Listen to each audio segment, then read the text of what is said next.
Imaginez ce matin. L'écran de votre téléphone reste noir. Pas de pastille de notification rouge exige votre attention. Pas d'alerte vibrante vous attirant vers l'agenda de quelqu'un d'autre. Rien que vous, assis dans ce genre de silence, qui pousse la plupart des hommes à chercher la première distraction venue en moins de 30 secondes. Ce vide que vous ressentez en ce moment, ce n'est pas un problème à résoudre. C'est un miroir tendu à votre âme, reflétant l'homme que vous avez évité.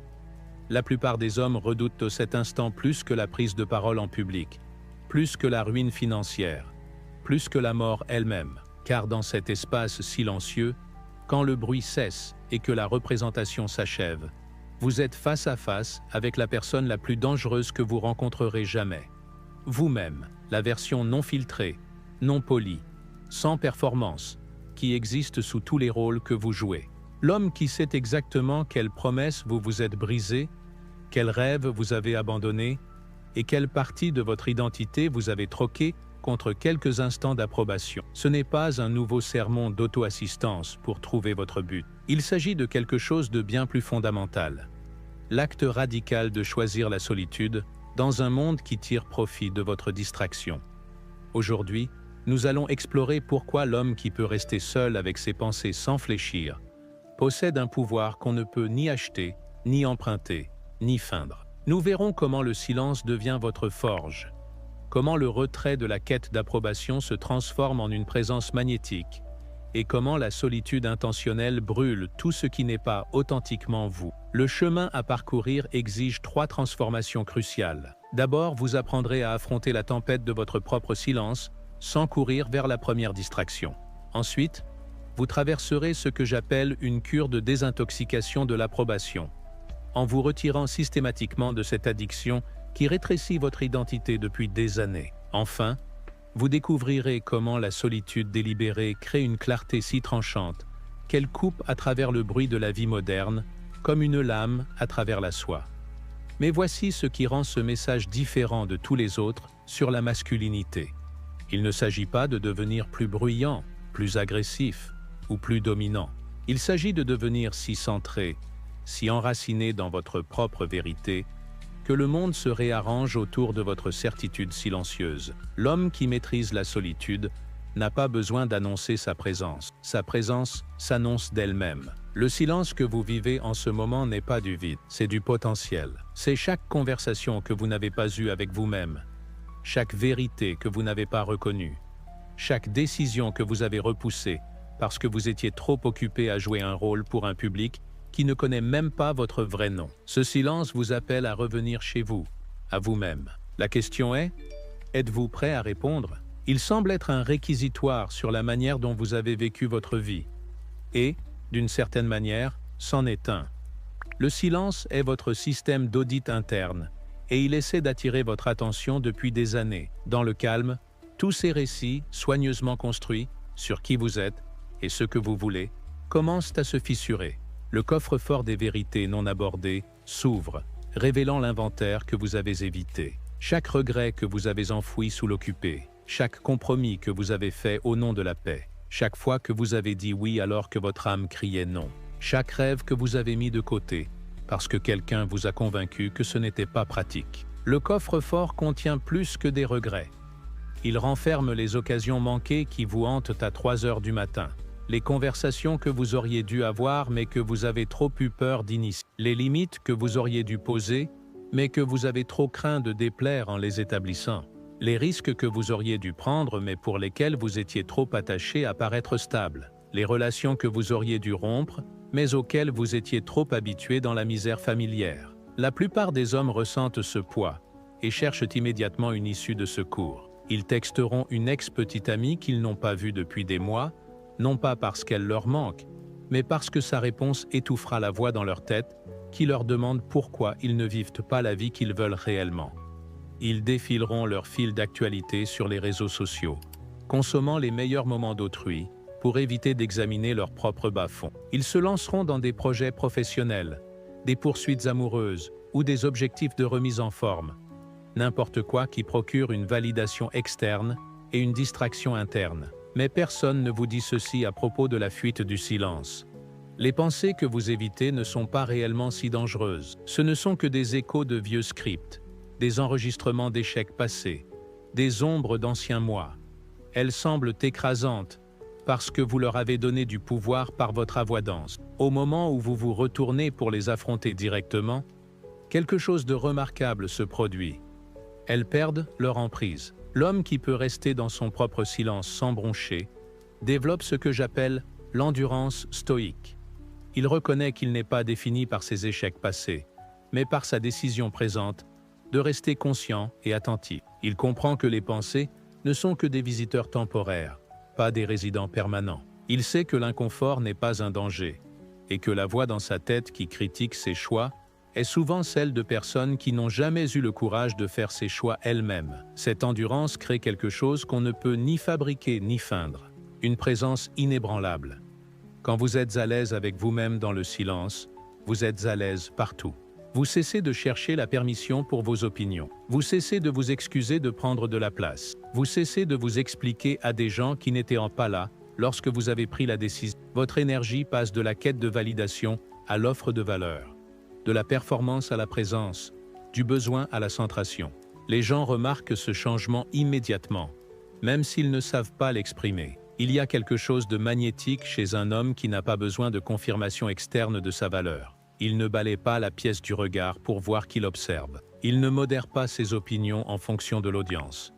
Il ne joue pas un rôle de masculinité qu'il a vu au cinéma. Il est simplement lui-même, pleinement et sans excuse. Et cette authenticité crée une attraction gravitationnelle qui attire les bonnes personnes et les bonnes opportunités dans son orbite. L'approbation que vous avez cherchée toute votre vie est en réalité une drogue sophistiquée. Et vous y êtes accro depuis si longtemps que vous n'en reconnaissez même plus les symptômes. Chaque matin, lorsque vous saisissez votre téléphone avant que vos pieds n'atteignent le sol, vous cherchez votre première dose. Chaque fois que vous soignez un message pour obtenir la réponse souhaitée, vous poursuivez cette sensation. Chaque rire forcé à une blague qui n'est pas drôle, chaque hochement de tête d'accord alors que vous êtes en désaccord, chaque oui prononcé quand vous pensez non, vous nourrissez une addiction qui efface peu à peu qui vous êtes réellement. Cette addiction est plus répandue que l'alcool, plus subtile que le jeu, et plus socialement acceptée que toute dépendance à une substance. Personne n'organise d'intervention pour l'addiction à l'approbation. Personne ne vous interne en cure de désintoxication pour avoir été trop conciliant. La société récompense même ce comportement, ce qui le rend incroyablement difficile à reconnaître, et encore plus difficile à briser. Les symptômes sont partout dès que vous savez ce qu'il faut chercher. Vous consultez votre téléphone quelques minutes après votre réveil, non pas pour des informations importantes, mais pour la preuve que vous comptez. Vous vous surprenez à être d'accord avec des opinions que vous ne partagez pas parce que le désaccord pourrait créer des frictions. Vous dites que vous êtes occupé alors que vous êtes disponible parce que « occupé » semble plus important que « honnête ». Vous riez à des blagues qui ne font pas rire parce que le silence, après une vanne ratée, semble insupportable. Vous évitez d'exprimer vos vraies préférences sur les restaurants, les films ou les activités parce que vous préférez être aimé plutôt qu'être satisfait. Le processus de sevrage de l'addiction à l'approbation est inconfortable mais nécessaire. Il commence par de petits actes délibérés d'authenticité, qui paraissent terriblement effrayants. Vous commencez par réduire vos consultations de téléphone, en créant des fenêtres de temps où vous êtes indisponible pour la validation des autres. Vous vous exercez à exprimer vos opinions réelles dans des conversations à faible enjeu, même si elles diffèrent du consensus du groupe. Vous commencez à dire non aux invitations qui ne vous intéressent pas réellement, même si dire oui serait plus facile. Chaque choix authentique ressemble à un saut dans le vide parce qu'on vous a appris que le désaccord équivaut au rejet, que fixer des limites équivaut à l'égoïsme, que se donner des standards équivaut à l'arrogance. Mais à mesure que vous poursuivez cette pratique, quelque chose d'inattendu se produit. Au lieu de perdre respect et connexion, vous commencez à les gagner. Les gens viennent vous demander un retour honnête parce qu'ils savent que vous ne leur direz pas simplement ce qu'ils ont envie d'entendre. Ils apprécient davantage votre présence parce qu'elle n'est pas garantie. Ils estiment vos opinions parce qu'ils savent qu'elles sont sincères, non jouées. La transition de la quête d'approbation à l'imposition de respect se fait progressivement, puis soudainement. Un jour, Vous réalisez que vous ne scrutez plus les visages pour déceler l'acceptation ou le rejet. Vous n'éditez plus vos mots pour éviter tout conflit potentiel. Vous ne vous transformez plus pour correspondre à l'énergie de la pièce. Vous apparaissez simplement tel que vous êtes. Et le monde répond à cette authenticité avec un respect que vous n'avez jamais connu lorsque vous jouiez un rôle. Ce passage de l'applaudissement à la paix est profond. L'applaudissement est éphémère, externe et addictif. Il exige une performance constante et vous laisse vide dès qu'il s'arrête. La paix est permanente, interne et autosuffisante. Elle ne nécessite pas de public parce qu'elle n'est pas un spectacle. C'est l'état naturel d'un homme qui a cessé de se trahir pour le confort des autres. L'homme qui se choisit devient impossible à ignorer, non parce qu'il est bruyant ou exigeant, mais parce qu'il est aligné. Ces mots portent du poids, parce qu'ils viennent de la conviction, non du calcul. Sa présence remplit une pièce parce qu'il habite pleinement sa propre vie au lieu de passer une audition pour l'approbation d'autrui. Ses choix paraissent sans effort parce qu'ils sont authentiques, non stratégiques. La solitude, lorsqu'elle est abordée intentionnellement, devient l'outil le plus puissant pour la transformation masculine. Mais il ne s'agit pas de la solitude de l'isolement ou de la dépression. Il s'agit de l'abaissement délibéré du volume de la vie, pour enfin entendre clairement votre propre voix. Dans notre monde hyperconnecté, votre attention est constamment monopolisée par ceux qui profitent de votre distraction.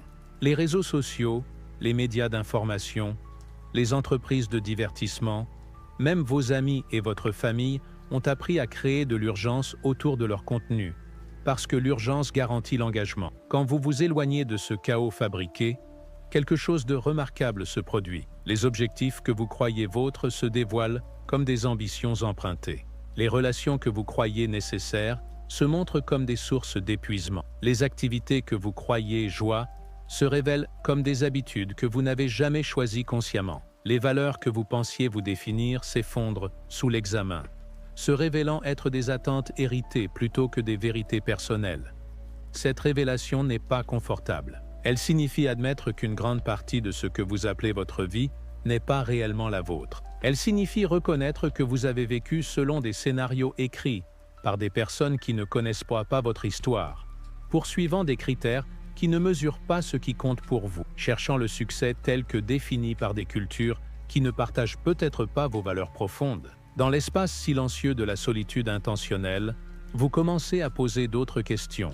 Au lieu de « que devrais-je faire ?», vous vous demandez « qu'est-ce qui m'anime ?» Au lieu de « que penseront les gens ?», vous demandez « qu'est-ce que je pense vraiment ?» Au lieu de « comment puis-je m'intégrer ?», vous demandez « où est ma place ?» Au lieu de « comment être plus performant ?», vous demandez « comment définir le succès pour moi-même ?»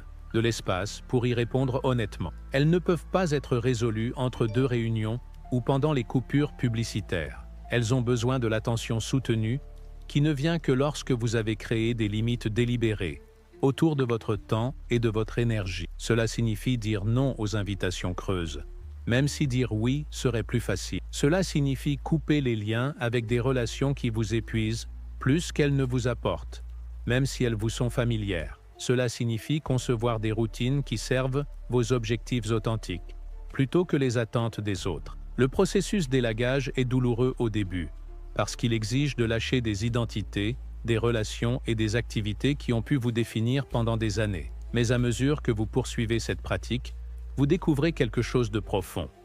L'espace que vous créez en supprimant ce qui ne vous sert pas se remplit de ce qui vous sert. Les opportunités en accord avec vos valeurs commencent à apparaître.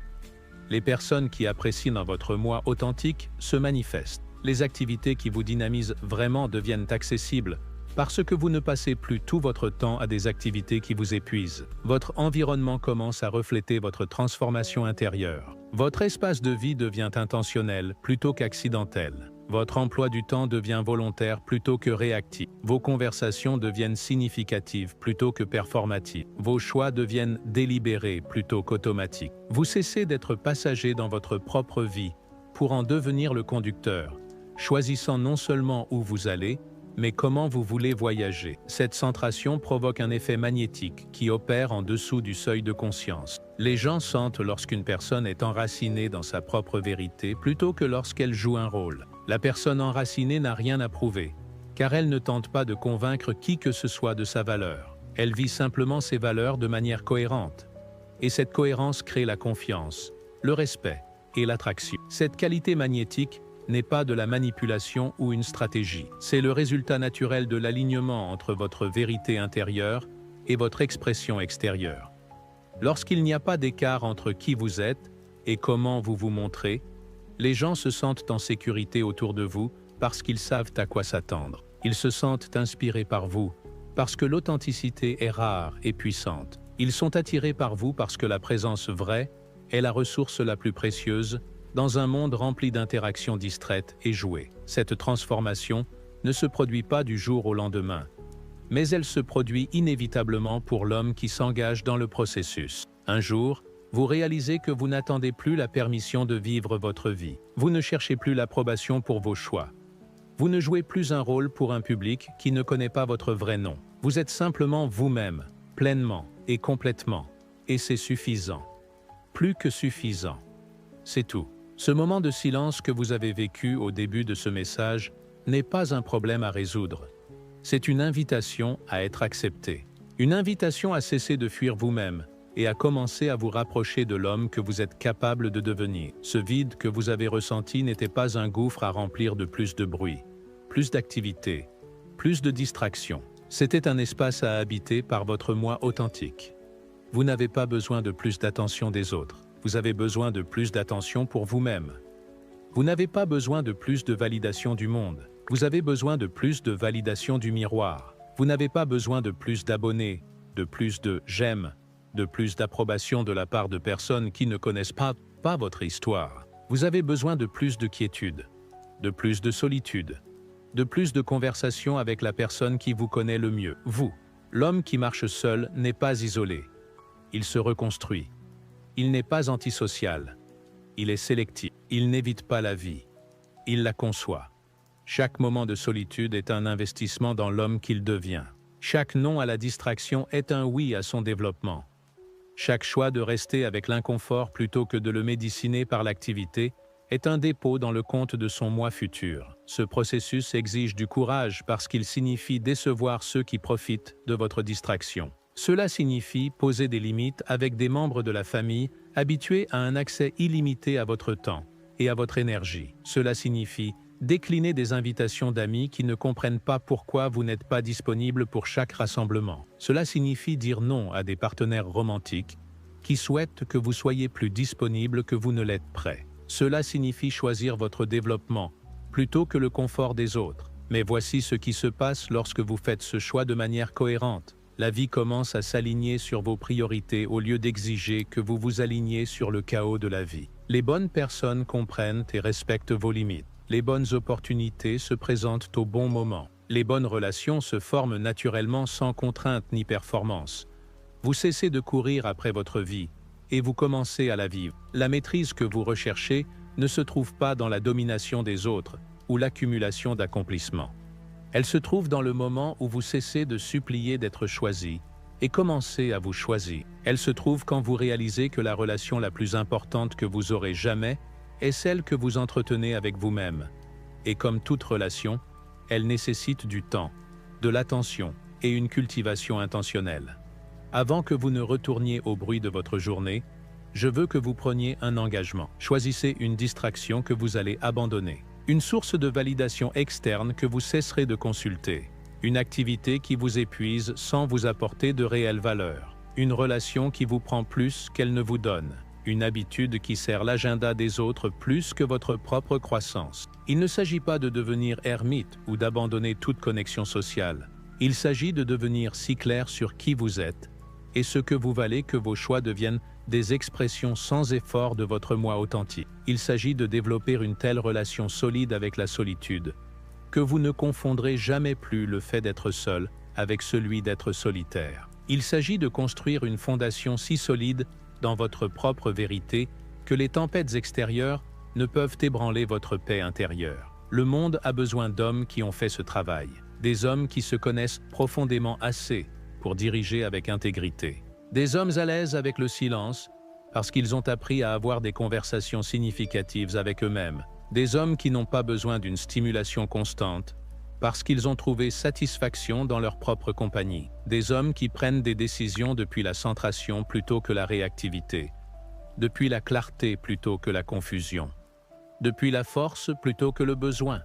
C'est votre invitation à devenir cet homme. Le choix vous appartient, et il commence par vous choisir en premier, non pas égoïstement, mais authentiquement, non pas au détriment des autres, mais pour le bénéfice de tous ceux qui croiseront la route de l'homme que vous deviendrez lorsque vous cesserez de jouer un rôle et commencerez à être. Le silence vous attend. Votre moi authentique vous attend. La vie que vous voulez vraiment vivre vous attend. La seule question qui reste est: combien de temps allez-vous les faire attendre ?